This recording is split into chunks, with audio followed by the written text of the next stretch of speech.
Greetings and welcome back to Room 303 in our chats with Emily as we are calling our readings through the poetry of Emily Dickinson. We are in the Johnson edition. We turn now to poem 733. The spirit is the conscious ear.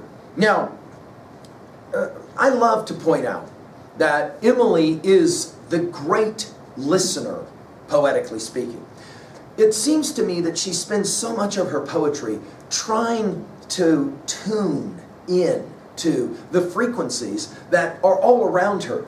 The natural frequencies, the spiritual frequencies, the physical frequencies, they're all there. They're all a part of it. Now, I think in this poem, Emily is dancing with the King James Bible again. You will remember in Mark 4:9 and in Matthew 13:9, he who has ears to hear, let him hear. And I think Emily is going to riff, if I can use that language, on this idea in a poem like this. Now, our assumptions that you've been following our stuff at learnstrong.net, down that left-hand side, Chats with Emily's our playlist. I'm hoping you worked through our set of introductory comments as well as the preceding 732 poems. We just finished with 732. She rose to his requirement. And in that reading and in that study, I'm hopeful that you will be able to place a poem like this within the broader context to ask a question like, how does Emily always seem to be trying to listen, not just hear, if you get my drift? She'll argue in this poem there's two kinds of hearing, or two kinds of listening.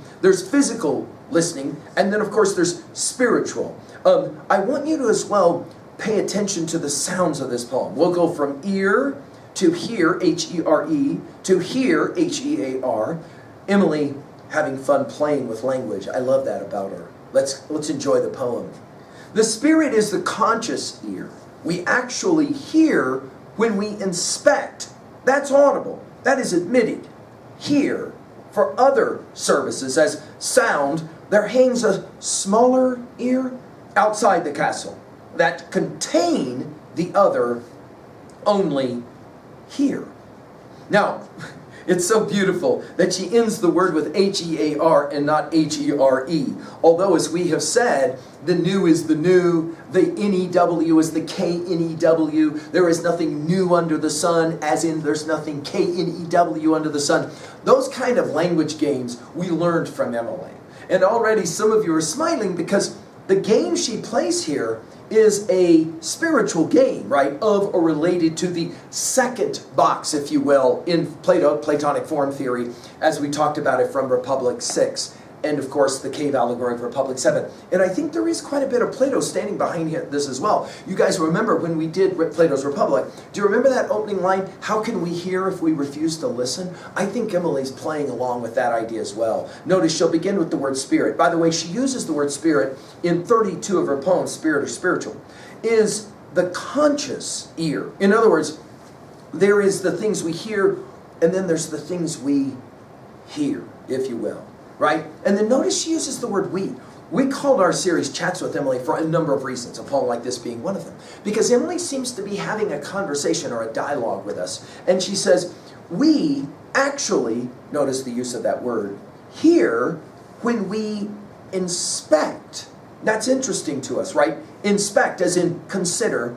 That's audible. Now, again, there's stuff that you physically hear, but you guys all know this. You're having a conversation with your friend. There's the words they say, and then there's the words that you feel that they are saying. Somehow, it transcends the language. We call this, of course, translinguistic in our integral studies, right? When we inspect, that's audible. That is admitted here. Notice, again, this idea of the physical space, H-E-R-E. For other services, I love that she capitalizes the word services, and hear all the S sounds, of course, as she plays the game. As sound, there hangs, I think it's a brilliant verb, there hangs a smaller ear. Notice ear here is capitalized. Outside the castle. Now, why she would jump to that as her word picture, the fortifications, I mean, it's just brilliant, right? Outside the castle.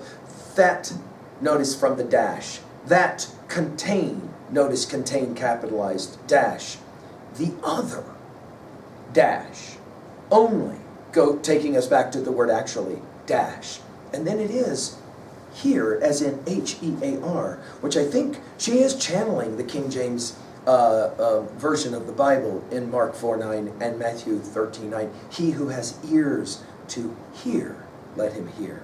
What is the message here at 2A? I think our argument is that spiritual listening is more important than physical listening. We have to have both, no doubt. But that second box, to go back to our lectures on Platonic form theory, there is the physical, and then there is what? The metaphysical is more important. At 2B, well, I love the sounds of ear and hear and hear. At 3A, we mentioned Plato's Republic, especially Book 1. You'll remember, again, there is that discussion that Socrates wants to leave. I went down to the Piraeus, the opening lines. We've done full lectures on this at learnstrong.net. And he wants to leave, and of course accosted, and Polymarchus will say, how can we hear if we refuse to listen? And I think, as we said in our lectures on Plato's Republic, that is the key to being a good student, to being a good scholar, to being, of course, a good seeker. You've got to be willing to listen. Emily would say it's at the heart of what it means to be a great poet as well. Finally, at 3B, do you agree that there are two kinds of listening? And to what degree are you not just hearing what Emily's saying, but you're listening to Emily? I hope she's challenging you. Thank you.